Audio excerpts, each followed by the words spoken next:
Я приветствую вас, дорогие друзья, уважаемые гости и подписчики моего канала. Пламен Пасков на связи. Прямо сейчас, Пламен, приветствую вас. Приветствую вас в этой достаточно политически инфарктной ситуации последних пару-тройку дней, начала бурного, жаркого политического лета календарного, я имею в виду 25-го года. Действительно, лето жаркое, вы его предрекали, говорили о том, что действительно будет очень и очень знойно. Однако, нужно разобраться в позициях сторон и понять, чего ждать дальше. То, что мы наблюдаем сейчас, это удары, да, дроны летят по исконной российской территории, по новым регионам России, летит по Крыму, даже сбили беспилотник, упал на проезжую часть, Крымский мост пытались атаковать. Конечно, да, там подстанция Мелитополя, то есть то туда, в сторону Москвы, то туда, в сторону Крыма, и по югу, неподконтрольному югу Украины атакуют украинские дроны. Россия бьет тоже. Кинжал впервые за долгое время был применен, что-то поразил, что непонятно. Тяжелые обстрелы Сум, городу, к которому подошли уже близко. То есть мы видим налицо эскалацию. И как-то вот она особенным образом выглядит, если попытаться проанализировать вчерашний Стамбул. Какие мысли у вас по поводу эскалации и вчерашнего Стамбула? Что думаете насчет условий, которые выдвигает Россия, условий, которые выдвигает Украина? Ну и реакции достаточно, простите за это слово, но такой животной реакции Зеленского в ответ на предложение на отдельных участках фронта на 2-3 дня делать паузы, чтобы забирать трупы. Он называет российскую сторону идиотами, мол, давайте полностью прекращать огонь. Целый букет мыслей и вопросов, которые вы задали. Я постарался, конечно, не пропустить что-то важное, но если что-то где-то как-то забуду, вы мне напомните, потому что вы человек организованный в этом плане. Начнем с конца. Знаете, Зеленский, да, действительно не стесняется в выражениях. Я абсолютно уверен, это намеренно, это преднамеренно, это целенаправленно.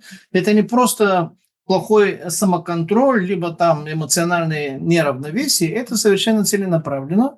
Но параллельно с этим он сразу, особенно после 1 июня, он практически старается не находиться не то что на территории Киева, даже на территории Украины, по возможности вообще не находиться. Потому что если ждем ответку, нас там быть не должно, а вот извергать вот такие страшные, грозные, сквернословные такие выражения, кидаться, почему бы и нет, для того, чтобы накалять.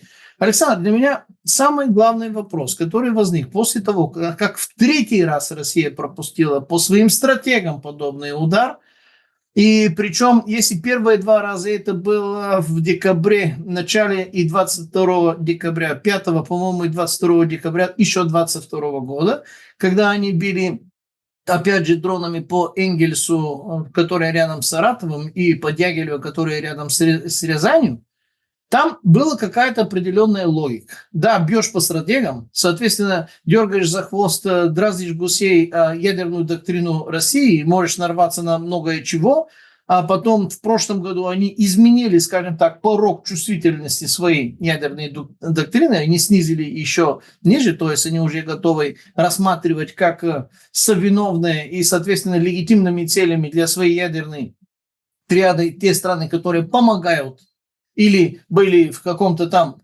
сотрудничестве со странами, которые наносили все это, даже не буду объяснять, кого мы сейчас имеем в виду, потому что акторов не так уж и много, но после 22 года, я имею в виду декабря 22 года, когда двукратно там туда лупили, 1 раз более успешно, 2 раз частично успешно в том числе, эти стратегии, то есть стратегическая авиация, продолжает оставаться на месте совершенно открытой. Я понимаю, есть там договор, который обязует странами, что мы взаимно должны быть прозрачны из воздуха для того, чтобы любое перемещение, любой подъем, любой вылет и любое все остальное, да, должно быть на виду.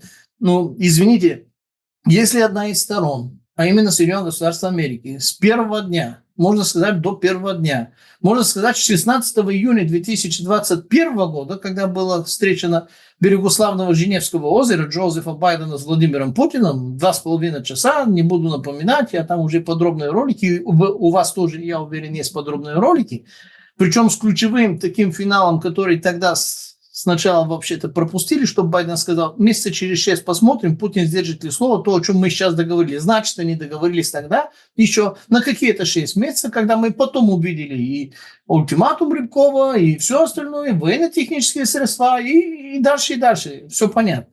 Однако, если одна из сторон получает удары, эффективные, с разрушением самолетов, которые уже никто не построит, нигде никак не восстановить, особенно с современными техническими и любыми другими средствами России, да даже если восстановится Советский Союз, опять не восстановит в ближайшие 10-15 лет, то оставлять их такими открытыми, незащищенными, причем не только те, которые там в зоне доступа, но и другие. Ну, как сказать, я лучше промолчу, все могут догадаться, что я промолчал. Однако для меня главный вопрос. Если в прошлом году, по-моему, даже это в начале июня было, когда они обновляли свою концепцию ядерной доктрины, что уже будем рассматривать и эти самые, и эти так, для того, чтобы эту операцию осуществили. Первый вопрос, извечный, cui prodest, quo bene, кому это выгодно? Ну, давайте так чисто логически. Эти стратегии, которые в 2022 году били там в Рязани и в Саратове, они действительно участвовали в бомбометании и запуске, то есть они имели прямое отношение к военным действиям, и там была какая-то логика. Да, дергали дьявола за хвоста, ядерного дьявола, но там логика была. А вот эти стратегии, эти удары, которые сейчас получили там в Мурманске, там в Иркутске, в Амурской области попытались, и Иваново, там не будем всех 5 аэропортов там перечислять, скорее всего, были и больше, и будет и продолжение. Я в этом абсолютно не сомневаюсь, что это только первая волна, и такие волны предстоят в ближайшие дни, недели, либо месяцы, мы увидим то же самое. Мы увидим то же самое, потому что всех не выловили. Я ни за что не поверю, что всех выловили и больше не будет продолжения. Это многослойный пирог. Они так основательно готовятся. Так вот, главный вопрос, кому это выгодно? С военной точки зрения, выгодно ли это, не буду говорить Украине, а будем говорить администрации Зеленского. Нет, не выгодно. Никакого отношения они к войне не имеют. Ослабляет ли это каким-то образом военно-ударную мощь России, которую она использует для ведения военных действий? Нет, вот эти там практически не имеют никакого отношения. Почему? А потому что все эти стратегии сделаны с, скажем так, зоной доступа 10-15 тысяч километров. То есть они предназначены единственное только для ядерного сдерживания ядерных ударов. Причем не на территории Украины, не на территории Восточной Европы, даже не на территории Западной Европы. Они дислоцированы, расположены так, чтобы они могли оказывать сдерживающее ударное воздействие на Соединенные Государства Америки через океан. Именно потому они там есть. Они отношения к этим военным действиям не имеют никакого. Так вот, кому это выгодно? Это выгодно всего 2 странам. Причем немножко, естественно, не равным образом, но 2 странам. Это выгодно Соединенным Государствам Америки, ястребам, по крайней мере. И это выгодно Великой Британии, которая самая отдаленная точка от Европы. И, соответственно, они там тоже в каком-то океане. Да, через Ла-Манш, формально, конечно, не в Атлантическом океане. Это единственные 2 страны, которым выгоден именно такой сценарий, такой подход, такая глубина и такая раскомпоновка вообще-то всего того, что произошло. Никому другому это не выгодно. Более того, таким образом подставляется действительно Украина и Восточная Европа под, там, если не было бы эмоциональное равновесие хозяина Кремля, мог бы как минимум Орешник, как максимум и черта что, неизвестно что. Мог бы. Потому что более прямое предизвикательство к ядерной доктрине, чем лупить именно эти ядерные стратегии, придумать сложно. И найти, наверное, какие-то другие цели сложно. Не под землей там, либо на какие-то там поезда, какие-то подлодки, какие-то там вне зоны доступа, назовем это так.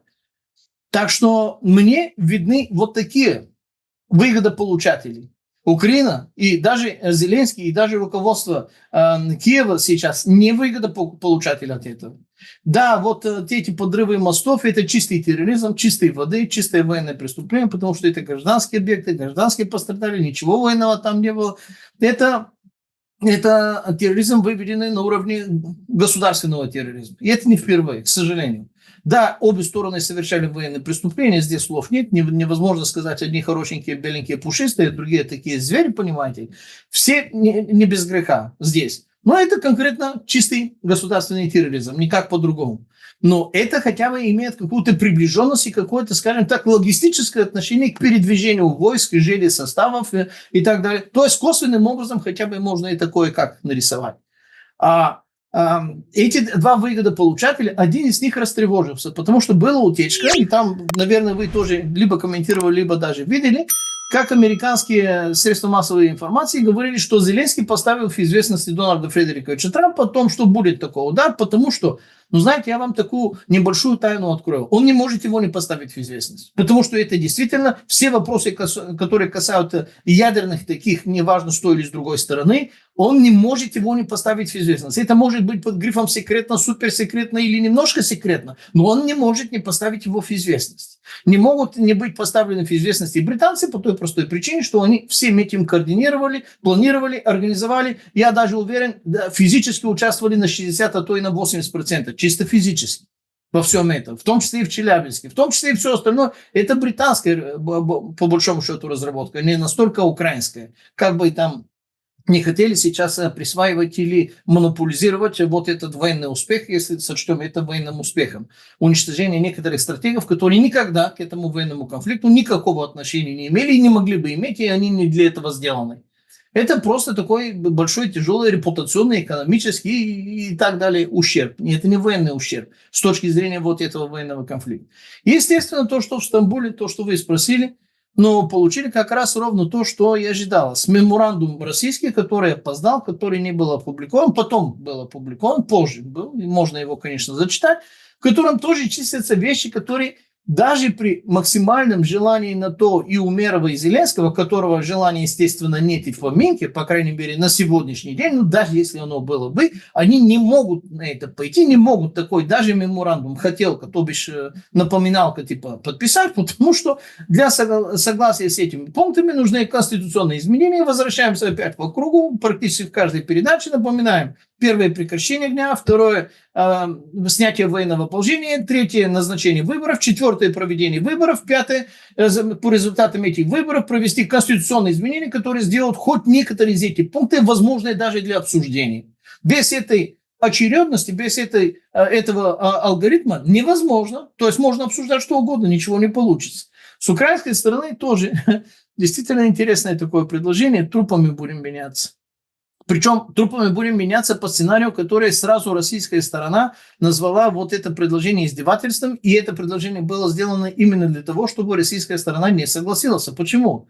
Слушайте, сохранение этих трупов 6 тысяч, по-моему, там цифра звучала, а они должны быть в морозилках. Это трата электроэнергии на того, чтобы их сохранять. Трата какие-то. Еще какая? Ну ладно, траты оставим в покое, здесь дело другое. Если эти трупы вернутся на родине, это означает, что должны быть выплачены как минимум компенсации 6 тысяч семей, согласно законодательству украинскому. То есть это выгоднее считать их без вести пропавших.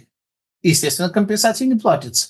Либо признать, вот, герой вернулся, давайте уже по-человечески, там, со знаменами, там, кладбище, там, парк расширим, будем копать, и будем поминать, и отмечать, и выплатить. Подождите, давайте внесем ясность. Значит, что у нас было с этими 6 тысячами? Умеров говорит, 6 тысяч на 6 тысяч меняем. Выходит Мединский и говорит, тоже там странно, да, потому что перепечатали слова Мединского, ну, он, в принципе, доступен его комментарий онлайн, вживую. Он сказал слово офицеров, ну, то есть 6 тысяч офицеров. С украинской стороны на следующий день сразу же заявили, там идентифицировано 15%.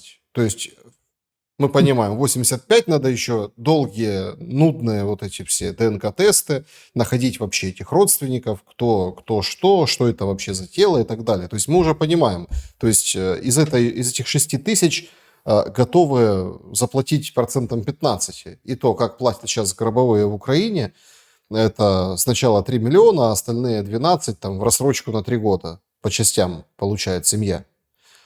Но я вот немножко не понял, не уловил, Мединский говорит, мы отдаем как жест доброй воли. А Умеров говорит, давайте меняться. А тут все так поскребли по сусекам, немножко так тыковку почесали, и так, знаете, думаю, подождите. А у нас есть где-то сохраненные 6 тысяч трупов, у нас, Украина имеется в виду, есть у Украины 6 тысяч хранящихся российских военных мертвых. Но это тоже какой-то, ну, такой, в Интересный общем, вопрос. Новый вопрос появляется, да. такая очень, очень интересная ситуация вокруг этих трупов, этой цифры 6 тысяч. Ну, это какое-то трупоедство такое достаточно омерзительное, честно говоря, на котором пытаются заработать какие-то политические дивиденды, либо получить какие-то политические индульгенции. И то, и другое имеет место быть, к сожалению, потому что э, у меня приличных слов ни на болгарском, ни на русском не найдется, поэтому оставлю на воображение и на догадливости, скажем так, нашей аудитории догадаться, что я думаю, потому что я уверен, что и наша аудитория думает примерно то же самое по этому поводу. Но главное, каков там итог. Ну, то, что захотела Украина, как я видел вот этот меморандум, он переплюнул, причем с большим-большим запасом невозможности хотелок в российском меморандуме со своей стороны, причем с такими заявлениями, как будто все положение на линии фронта выглядит зеркальным образом наоборот. Не то, что по несколько километров в день по многим пунктам фронта не уходят под властью, скажем так, российского оружия, как будто Украина находится на уровне, который только что захватила Харьковскую область, то есть отвоевала обратно Харьковскую область в сентябре 2022 года. Ощущение, что вот сейчас пару-тройку месяцев, и мы можем отчеканить какой-то парад на Красной площади только под нашим жовто-блакитным, что называется. Такое ощущение, что они диктуют. Естественно, это не ощущение, это образ, потому что это сценографическая такая постановка, типа 95-го квартала, только в этот раз на его, и во-вторых, на политик-реалити-шоу, что называется. И это делается именно для того, чтобы никакого прекращения огня, никакого перемирия, и никакие эти самые меморандумы не были подписаны. Выходит Мединский и попытался сохранить хорошую мину при плохой игре и говорит, мы удовлетворены.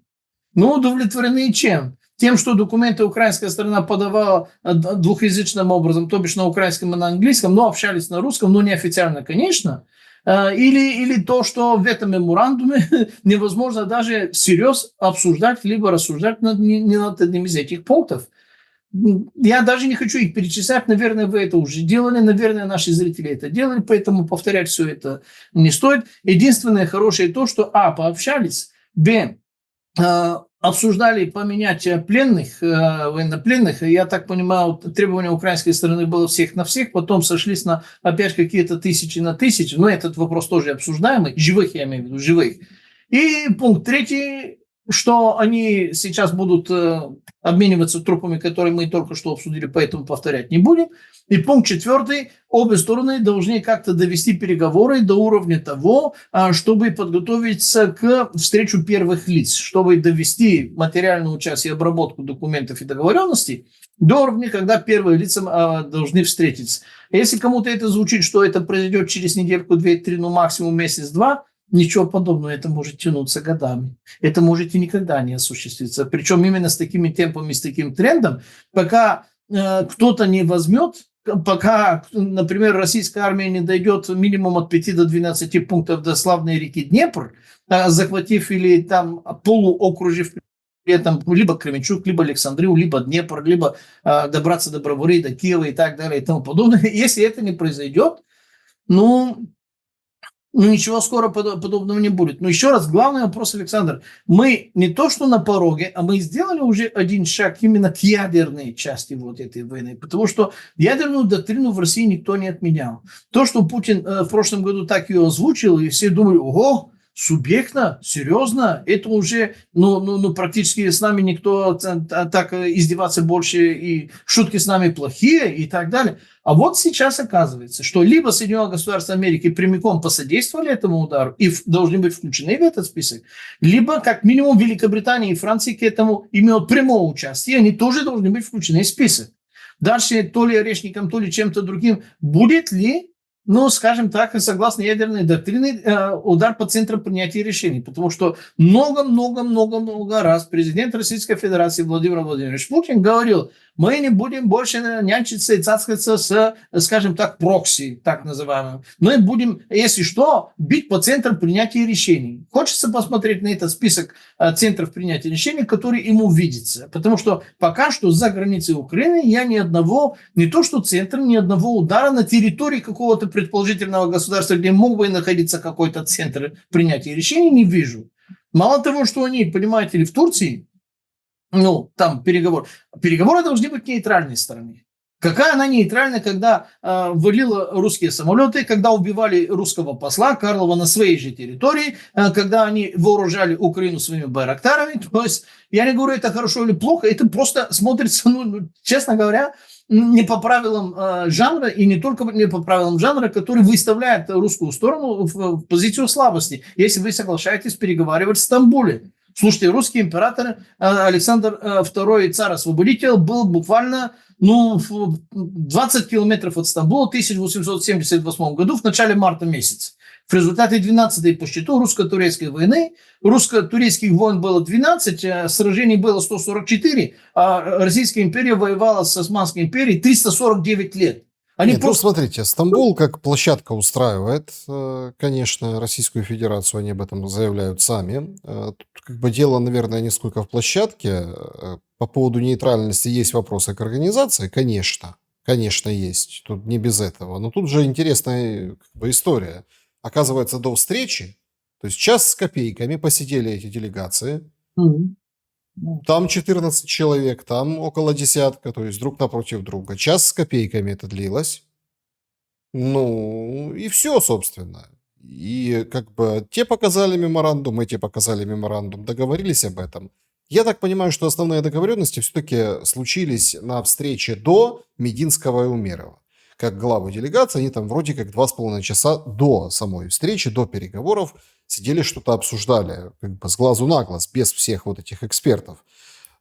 Конечно, все выходит и походит на какой-то... Хороший знак сам по себе, я вам честно скажу, простите, что перебивал. Что на самом деле это хороший знак, что с глазу на глаз именно Умеров с Мединским пообщались. И это уже хорошо. Это брешь, это знак. Смотрите, хорошего ничего не наблюдаем. Вот правда. Что они поговорили? Хотя бы Но вот хорошего по решениям ничего не наблюдаем. По решениям нет. Потому что это все закручивается, в такую достаточно долгоиграющую песню с развязанными руками у России. Бить хоть орешником, хоть ядерным вооружением, хоть чем угодно, хоть почему угодно.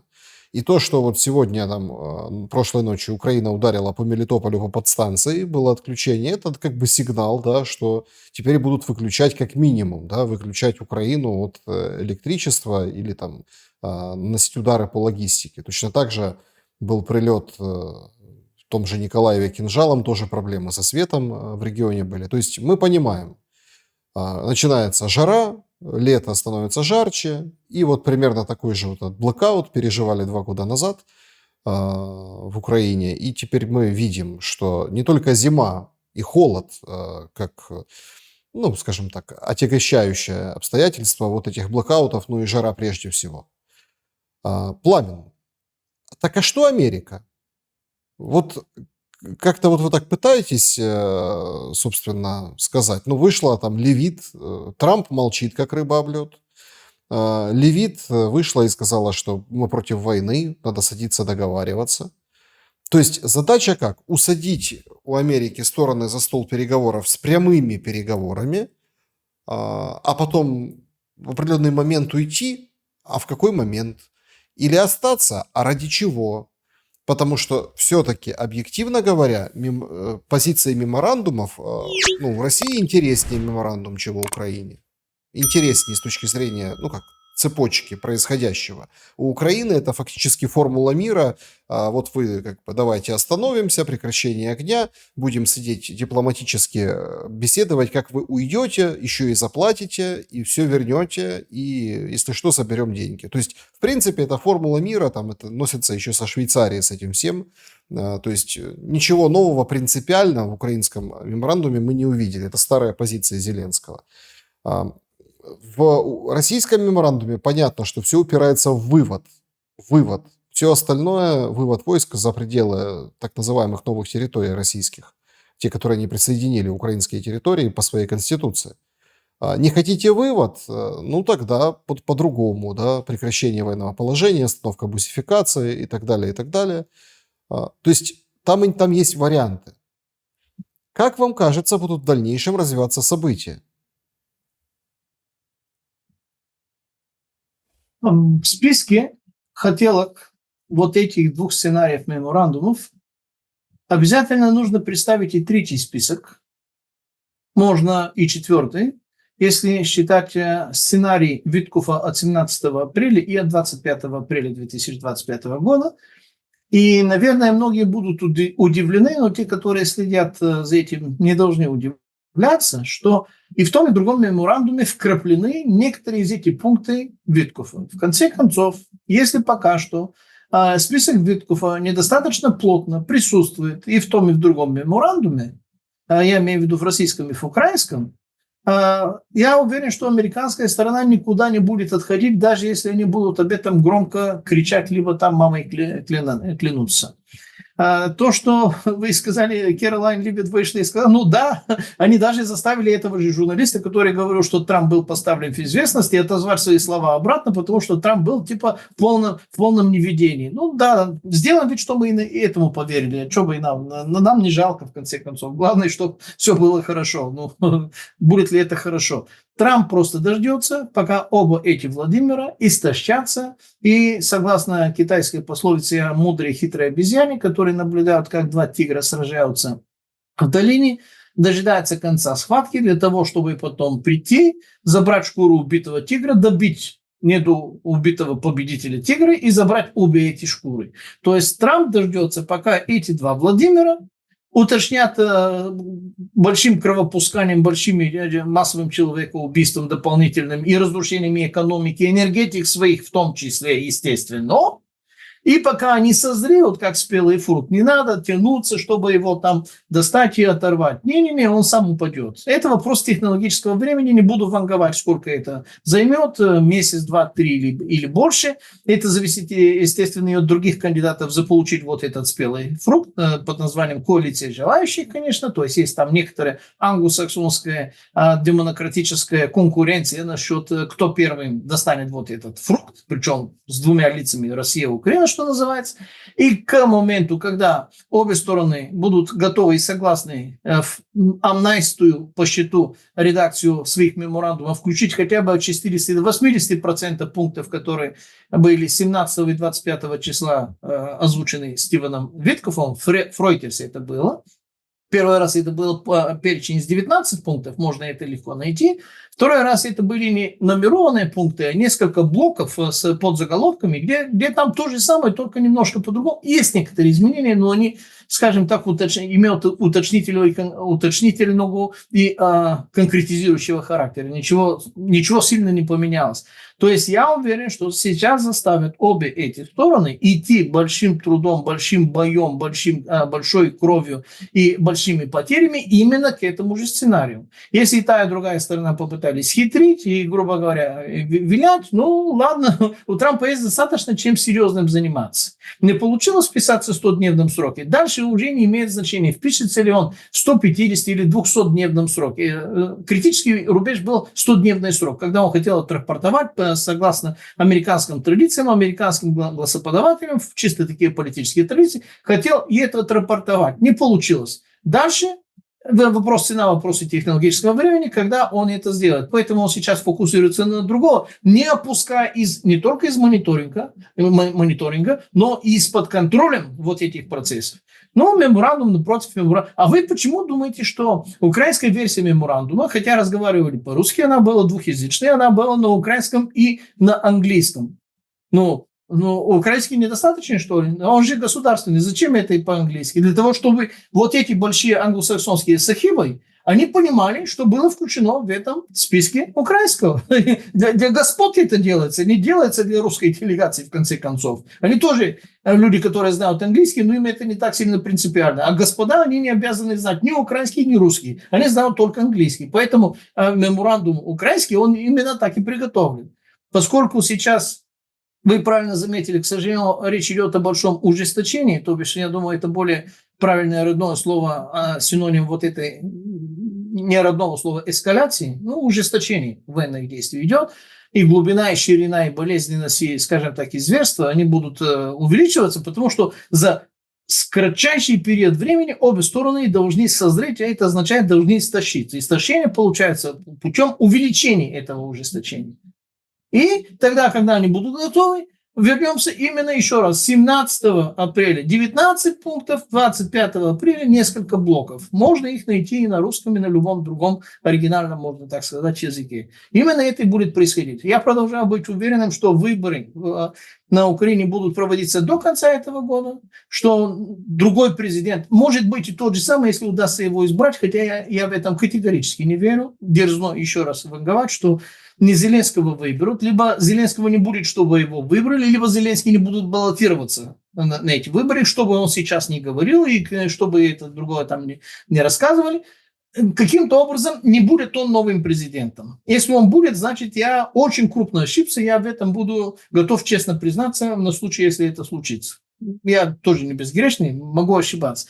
Так что мой прогноз не меняется по трендам, по направлениям. Единственное, что может смещаться, это сроки, потому что каков будет результат сейчас вот этого ускоряющегося, ужесточающегося Рубилова, практически игра без правил, она без правил, но хотя бы озвучивали какие-то правила, и говорили, ага, это вы военные преступники, имея при этом тот же самый, если не больший актив, теми же самыми преступлениями. Вот сейчас игра без правил продолжится. До полного изнеможения. До достаточного, не до полного, а до достаточного. Никто не хочет уничтожения ни Украины, как государства, формально я имею в виду, не России. Они хотят их опустить до санитарного минимума, когда сопротивительной силой патриотической модальной общественности и на той, и на другой земле будет уже истощена, сокращена так, что любые сценарии вот этих планов Виткова, которые являются планами Трампа, которые являются планами клуба триллионеров, можно было заполучить то, что хочешь, тепленьким, без никакого сопротивления. Можно сказать, с выражением, чтобы это получить. Вот к чему они идут. Они что-то тратят? Нет. Ничегошеньки не тратит Америка. И этот спелый плод упадет именно в рот вот этого сгинувшего бегемота, можно так сказать. Там у них другие, там слон и осел, там республиканцы, демократы. Но в конкретном случае лучше представить себе бегемот. Вот так. Пламен, Ермак летит в США. В костюме? В костюме? В костюме, по всей видимости, да. И описывает, зачем летит. Понятно, скажем, ресурсная сделка, со Свириденко, будут встречаться. Понятно, что это о войне и мире точно. Без Зеленского летит, это уже второй раз. Разгоняют разного рода конспирологию. Сейчас вообще даже есть такой тренд думать, что Ермак заменит Зеленского в определенный момент, то ли в переходном каком-то правительстве до выборов, то ли непосредственно может стать президентом страны. Да? Хотя Ермак это все отметает, говорит, я пришел в политику с Зеленским, уйду с Зеленским. Там посмотрим. Это все заявления, слова. И среди прочего, что очень важно, он сам упоминает, понятно, все строят сейчас конспирологию, зачем летит, почему без Зеленского, лобби проплачены, с кем будет встречаться. И параллельно там возникает вопрос Украинской Православной Церкви. Тема серьезная, тема важная. По одной простой причине, что в Америке, так уж получилось в Америке, если, есть какое-то законодательство, сейчас точную формулировку не скажу. Короче, если ты вот препятствуешь церковной религиозной жизни, то тебя вносят в определенный реестр, это автоматом американские санкции и, в общем, все последствия. Ну, то есть, если ты ты вот такой, да, вот ты власть такая или, скажем так, деятели такие, то их сразу быстренько подчищают. Это второй путь, ну, понятно, да, все американские санкции, они там, ну, вместе с Госдепом, со спецслужбами проводятся, но этот путь тоже есть. И Ермак сам называет, что будут вопросы по деятельности Украинской Православной Церкви. Вот это уже становится интереснее. Получается, что эту тему все как-то не поднимают, все замалчивают, но работа за кулисами публичных риторик и публичной деятельности на самом деле ведется. Есть адвокаты Украинской Православной Церкви, есть очень близкий к Джулиани Боб Амстердам, адвокат, который занимается этим вопросом. То есть конкретно есть кому сказать против гонений на церковь, и Ермак будет пробивать еще и эту почву. Я так понимаю, что в этом конкретном случае, не знаю, как по поводу войны и мира, Ермак мчится, ну как, спасать задницу свою Зеленского. Или это смотрины преемника. Интересный будет визит. Что скажете по этому поводу? Насколько вот здесь Штаты и скажут, что будет дальше?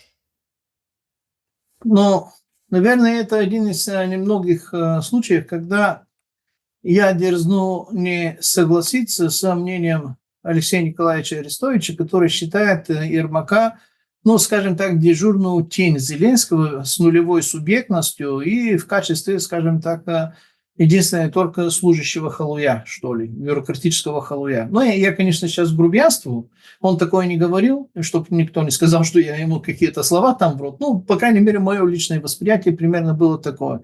Хотя буквально с 28 февраля 2025 года, когда Зеленский встречался с Трампом на эту там знаковую, культовую, можно сказать, встречу в овальном кабинете, Ермак там впервые появился именно в костюме, в отличие от Зеленского, который настаивал на свой дресс-код.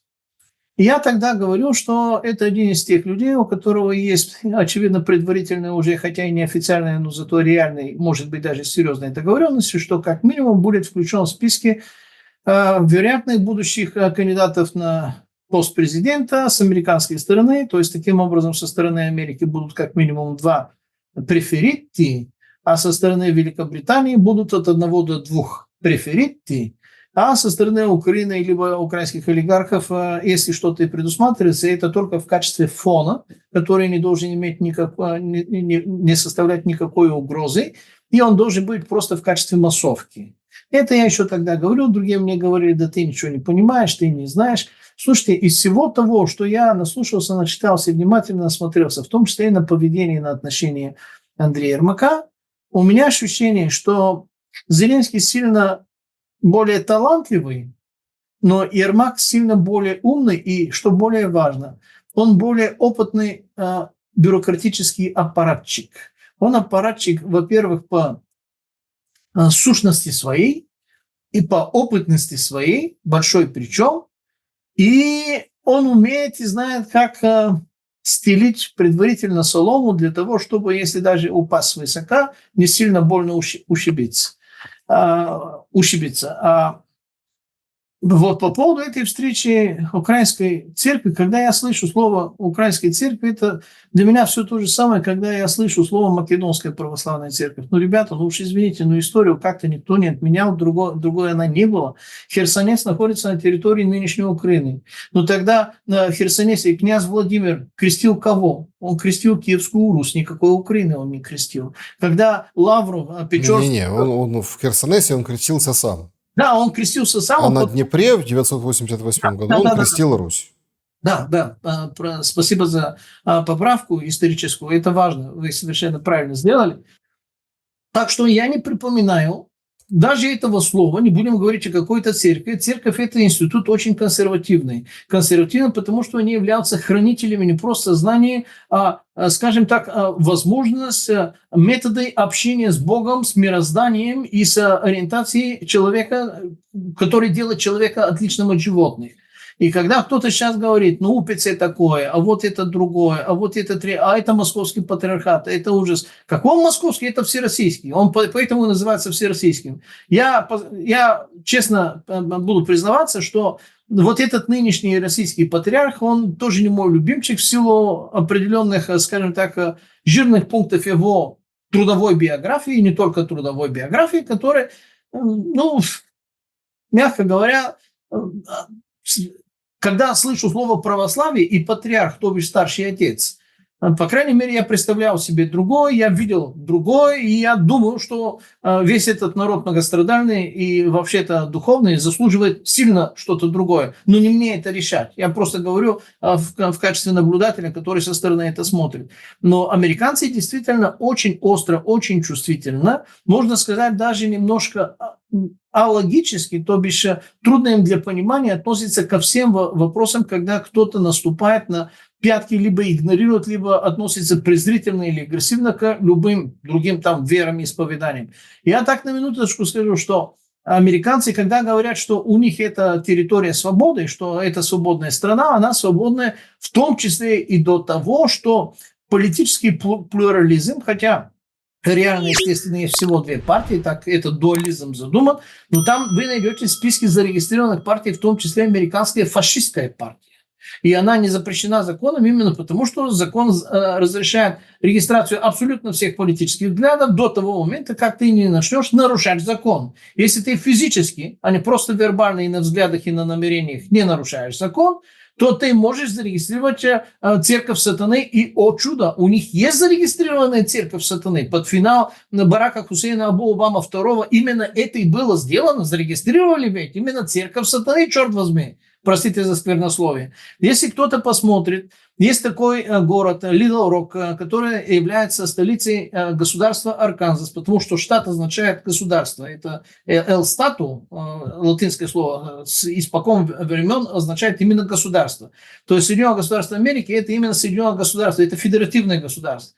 Так вот, в Литл Роке, Арканзас, перед Капитолием было выставлено, и легко и быстро можно ее найти в интернете, никто ее не прячет, статуя Бафомета, достаточно большая, где он в обнимку с двумя детками, то есть самое что ни на есть, мягко говоря, ну, сатанинская там стояла, там торчала, там вообще-то народ собирался, фотографировался и вообще-то какие-то послания там несли. То есть Соединенное государство Америки относится к любым правам и свободам, в том числе и к этим там зарубежным, мягко говоря, сильно уважительно, сильно требовательно, и когда кто-то что-то попирает, для него действительно...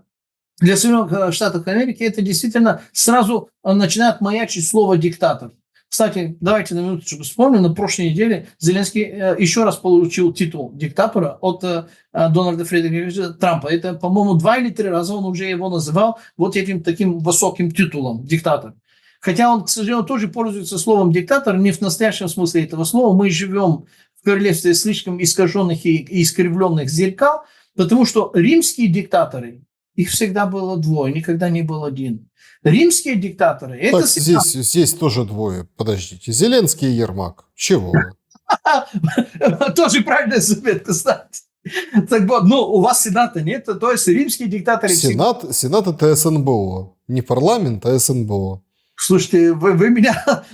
Вы так быстро будете меня корректировать, что я начну пересматривать свои взгляды, насколько это правильно и неправильно, и, скорее всего, вы окажетесь правы в конце концов. Но напоминаю для наших зрителей, что диктатор не один, вы правильно сказали, у вас 2, и эти диктаторы, они являются сенаторами, которые уполномочены сверхполномочия, но с конкретными ограничениями. Ограничения, во-первых, по территории. Диктатор не имеет права вводить войска на территории Италийского полуострова, то бишь Рима, Хартланда Рима. Диктатор не имеет права просрочивать. Ему дают вот эти сверхполномочия на фиксированный период времени, обычный год. И диктатор обязан сложить эти полномочия по исполнению задачи, которая ему была вменена Сенатом, и по возвращению в Риме. Именно поэтому слово Юлия Цезаря «Перехожу Рубикон», которые стали там эмблематическими, но вы на карту найдите вот эту речку Рубикон. А вот эта речка Рубикон, она маленькая такая, небольшая. Дело не в том, что это какая-то река, какое-то что-то важное, страшное. Просто он тогда нарушил именно эти ограничения, пересек реку Рубикон, дальше которой нельзя было входить римскому сенатору, тем более диктатору свойским римским, дальше. И именно поэтому не только Брут, но и остальные сенаторы закололи, убили Цезаря. Они убили не потому, что он плохиш, и не потому, что они, не знаю, ревновали, возненавидели или там завидовали ему богатству, а за то, что он нарушил римские законы и не сложил своевременно полномочия свои, и таким образом он нарушил мироздание законы, мироздание Рима. За это его убивали. Не убивали, потому что он плохой человек, и они в личном качестве его ненавидели. Так вот, Зеленский Ермак сейчас неплохо было бы как-то перелистать вот эту историю конкретно этого Рима, не говорю совсем древнего Рима, именно конкретно переходящего от Рима Республики к Риму империи, потому что потом Августу, естественно, Октавиану Августу получилось так немножко перейти в другой статус, что называется, и дальше понеслось там императорами и прочее, прочее. То есть, чтобы они посмотрели, история дела такое. Если одни и те же закономерности происходят одним и тем же алгоритмом, финал, результат этих закономерностей удивительным образом воспроизводится. Если он воспроизводится, значит, это действительно закономерность. Поэтому, если они продолжают таким образом упираться и не хотеть пойти на выборы, либо сложить свои полномочия, считают, что им пророчится долгая, счастливая старость, пенсия, жизнь и всего самого солнечного, но это метеоры. Они светятся ярко, зато недолго. То есть у нас есть такое выражение лихих 90-х было, всегда молодой. Они все были молодые, вот эти братки, потому что погибали молодые. Им не удавалось вообще-то дойти до старости. Здесь примерно такое же. И когда Смотрите. говорит, что Путин старый, он сдохнет, а я его переживу, не факт. С таким подходом не факт, кто первый. Очень даже не факт. Смотрите, тут тоже так, метеоры не метеоры, но уже давайте тоже так откровенно. Да? То есть операция, о которой вы говорили, рассуждали, имеется в виду по поводу ударов по самолетам, она готовилась 1,5 года. Я не верю в этот срок. Александр, честно скажу. Я тоже не верю. Тем более, что четко... Нет, четко нашли, что это вот предприятие вот этого челябинского эмигранта из Украины, да, который купил несколько этих фур, арендовал склад. Оно в декабре 2024 года появилось. То есть все понимают, что это где-то вот примерно вот так это все и готовилось. Но нам это все говорят, что это типа при Байдене, что это вот заранее, это вот просто дали отмашку. Я тоже в это не верю, это все, понятное дело, сказки, как и, если честно, очень слабо верится прямое руководство Зеленским этой операции. Я думаю, что его вообще даже я тоже не верю, здесь тоже соглашусь с вами. Не ставили, по-моему, даже его в известность, что так будет, просто дали детали, чтобы он побравировал и чем-то возгордился. С рейтингом у Зеленского беда, а вот эта история может немножко как-то повлиять на рейтинг, поэтому ему это выгодно с точки зрения политической, с точки зрения последствий невыгодно абсолютно. Одно дело там, условно, Малюк, да, как глава спецслужбы, понятное дело, он понимает, как ни крути, вот эти люди... был в курсе с первого момента, да. Нет, эти люди, они понимают, что там, это их жизнь игра со смертью. Тут можно по-разному относиться. Хороший Малюк, плохой, для кого-то хороший Василий Васильевич, для кого-то плохой. Но они спецслужбисты, они понимают, они знают, что такое устранение, они понимают, как это все работает. Но зачем Зеленского сюда это впутали, что это прям он, это, конечно, это красиво. Я вот завершить хотел наш сегодняшний разговор. Вот с другой стороны, да, вот если посмотрим, это все не метеоры, это все как бы надолго. Нам делают закваску надолго. Закваска – это правильный термин, политическая закваска. Возможно, вооружение с вашего разрешения. Закваска это, понимаете, вот даже там сколько дрожжей не подбрасывает туда, да, вот может... Там малого достаточно. Они понимают, она с гнилой как бы субстанцией. Да? Это все нужно будет очень серьезно и долго цедить. Как вам кажется? Вот вы так сказали очень мудро, что есть там, меняются тренды, да, определенно. Вот мы увидели выборы в Польше. Ну да. Это серьезная смена тренда. Нет, все сейчас говорят, да Туск, у него будет нормально все, они там правительство будут, все будет как и раньше, просто президент этот другой. Нет, с таким отрывом, когда по экзит-полам побеждал один, а потом этот человек, закидывающийся снюсом на дебатах, Навроцкий, Кароль, стает победителем, это серьезное потрясение для Польши. Это о чем-то говорит. Тем более, что Польша, да, и Украина, в общем, здесь очень интересный геостратегический может произойти перелом. Вот в конце прокомментируйте, пожалуйста, вот эту историю с выборами в Польше. Карл Норвицкий, если не путаю фамилию, это буквально в 1,5-2 шага от Гжегоша Брауна. То есть он не такой, как Гжегош Браун, чтобы утереть ноги в флаге Европейского Союза. Но это вопрос просто чуть больше дозы сдерживания, самоконтроля и приличия, а не то, что отсутствие желания. У него такое же желание. Если кто-то считает, что сейчас этим президентом будет все то же самое, как раньше, это все равно считать, что когда президентом Словакии была Зузана Чапутова, после нее пришел Роберт Фицу, все останется так же. Мы же знаем, мы же видим, что это далеко не все осталось так же, и все сильно даже стало очень даже не так же. Поэтому Польша, на самом деле, я думаю, что сделали, слава богу, хороший и правильный, можно сказать, спасающий для них выбор, потому что, еще раз прошу обратить внимание на того, что к Польше относились как к питбулю, которого накачивали военными стероидами, достаточно мощно и продолжают накачивать. А раз тебя накачивают, это означает, что тебя готовят к сражению, а не просто для того, чтобы из тебя сделать выставочной бойцовской собаки. Соответственно, если их накачивают, должен же быть человек, который наподобие, скажем так, Роберта Фицу, или даже, знаете, я сделал поправку, наподобие Эрдогана. Наподобие Эрдогана в каком плане? Здесь обязательно требует объяснений. Турцию, которая в 1981 году имела валовый внутренний продукт, когда население было 47 миллионов, 1981 год, а валовый внутренний продукт натовских капиталистических Турции и Греции вместе взятый было меньше, чем валовый внутренний продукт социалистической Болгарии. Я понимаю, как сегодня это звучит, но тогда это было экономически, статистически, международно признанным документальным фактом. Однако, почему я говорю о 81 год? Потому что как раз под конец 70-х, 79-е, 80-е, 81 год шли определенные переговоры, которые закончились договором, о котором и даже сегодня мало кто знает, потому что это только в спецсообществах это обсуждалось. И мне просто повезло пообщаться, во-первых, с такими людьми, увидеть то, что сейчас не могу показать, потому что нельзя показывать. А именно, тогда Соединенные Государства Америки заключили договор о полной, безусловной, военной, повторяю, военной, третий раз, военной взаимопомощи только с 3 государствами мира, ни с какими не НАТО, а именно с 3 государствами мира на 30 лет с возможностью продления на случай, если что. Эти 3 государства – это Великобритания, Израиль и Турция.